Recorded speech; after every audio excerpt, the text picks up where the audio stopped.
केदारनाथ मंदिर के नीचे कोई ऐसा रहस्य छुपा है जिसे आज तक विज्ञान भी पूरी तरह समझ नहीं पाया।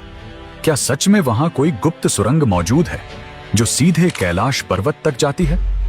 और क्या यह भी सच हो सकता है कि आज भी कुछ दिव्य शक्तियां, कुछ रहस्यमयी साधु या फिर सप्तऋषि उस मार्ग का उपयोग करते हैं?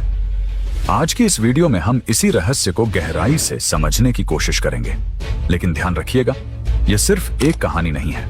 यह आस्था, इतिहास, विज्ञान और रहस्य, इन सब का मिला जुला एक ऐसा सच है जिसे समझना आसान नहीं।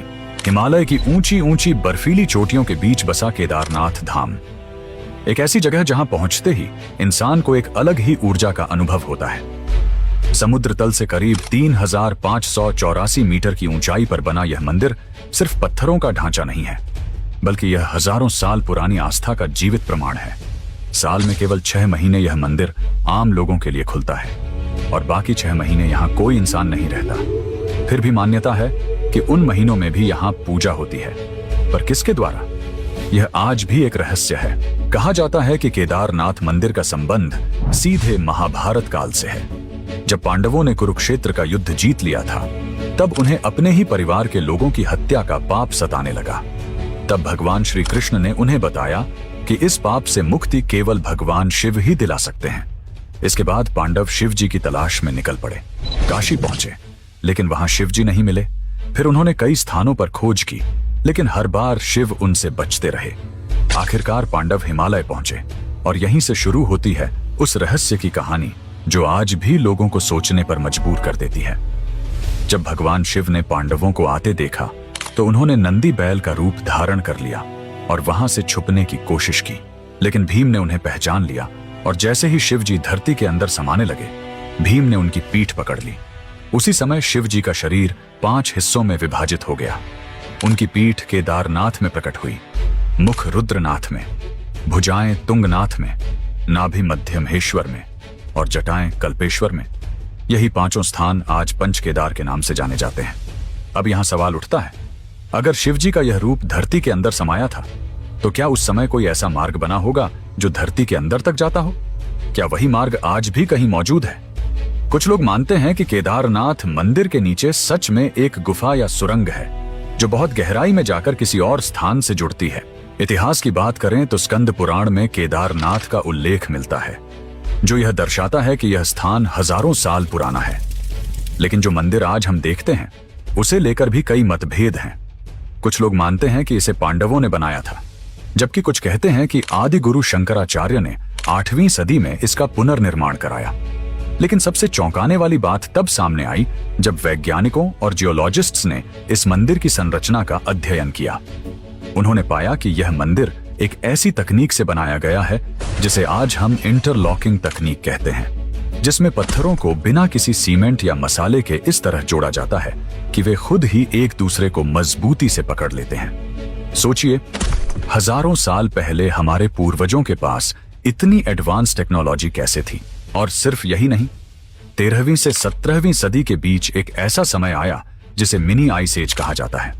उस समय केदारनाथ पूरी तरह बर्फ में दब गया था, लगभग 400 साल तक। इतनी भारी बर्फ, इतनी ठंडी परिस्थितियां और ऊपर से गिरती हुई विशाल चट्टानें, फिर भी यह मंदिर जस का तस खड़ा रहा। आखिर कैसे? जब वैज्ञानिकों ने मंदिर की दीवारों का निरीक्षण किया तो उन्हें कुछ खास निशान मिले जो यह दर्शाते हैं कि बर्फ की भारी चट्टानें इस मंदिर से टकराई थीं, लेकिन मंदिर को कोई नुकसान नहीं पहुंचा। इसका मतलब साफ है, इस मंदिर को इस तरह डिजाइन किया गया था कि यह किसी भी प्राकृतिक आपदा का सामना कर सके। फिर आता है 2013 का वो भयावह समय, जब केदारनाथ में भीषण बाढ़ आई। चारों तरफ तबाही ही तबाही थी। बड़े बड़े भवन बह गए, हजारों लोग मारे गए, लेकिन केदारनाथ मंदिर फिर भी सुरक्षित रहा।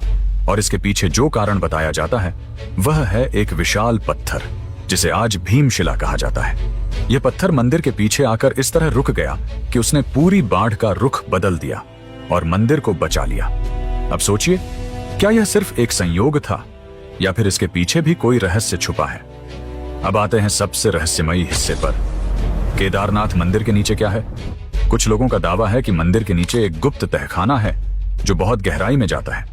कुछ कहते हैं कि यह 80 मीटर नीचे है, तो कुछ इसे 800 मीटर तक बताते हैं। और यह भी कहा जाता है कि वहां एक और मंदिर है जहां केवल विशेष साधक ही जा सकते हैं। कुछ कहानियों में तो यह भी कहा जाता है कि उस स्थान पर ऐसे लोग साधना करने आते हैं जो इस दुनिया के नहीं हैं। अब यह बात सुनने में भले ही अजीब लगे, लेकिन हिमालय हमेशा से ही रहस्यों का घर रहा है। यहाँ कई ऐसी घटनाएं हुई हैं जिन्हें विज्ञान आज तक पूरी तरह समझ नहीं पाया। कुछ इतिहासकार और साधु यह भी मानते हैं कि केदारनाथ के अंदर एक गुफा है जिसका उपयोग सप्त ऋषियों द्वारा किया जाता था, और यह गुफा किसी गुप्त मार्ग से जुड़ी हुई है जो सीधे कैलाश पर्वत तक जाती है। अगर यह सच है तो यह दुनिया के सबसे बड़े रहस्यों में से एक हो सकता है। कैलाश पर्वत, जिसे भगवान शिव का निवास माना जाता है, वहां भी कई रहस्यमयी घटनाएं सामने आई हैं। कुछ पर्वतारोहियों ने वहां अजीब आवाजें सुनी हैं, जैसे डमरू की ध्वनि या पत्थरों के अंदर से आती हुई गूंज। अब सवाल यह उठता है, क्या ये आवाजें प्राकृतिक हैं या फिर किसी गुप्त गतिविधि का संकेत? अगर केदारनाथ और कैलाश पर्वत के बीच सच में कोई गुप्त सुरंग है, तो क्या आज भी उसका उपयोग होता है?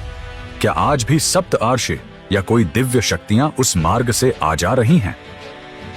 वैज्ञानिक इन बातों को अंधविश्वास मानते हैं, लेकिन वे भी इस बात को पूरी तरह नकार नहीं पाए हैं कि हिमालय के अंदर अभी भी बहुत कुछ ऐसा है जो हमारी समझ से परे है।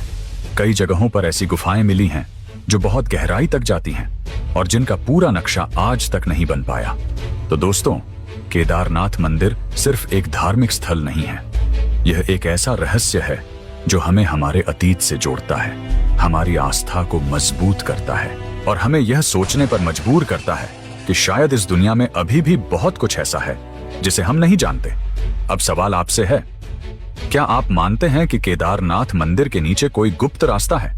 क्या सच में यह रास्ता कैलाश पर्वत तक जाता है या फिर यह सब सिर्फ कहानियां हैं?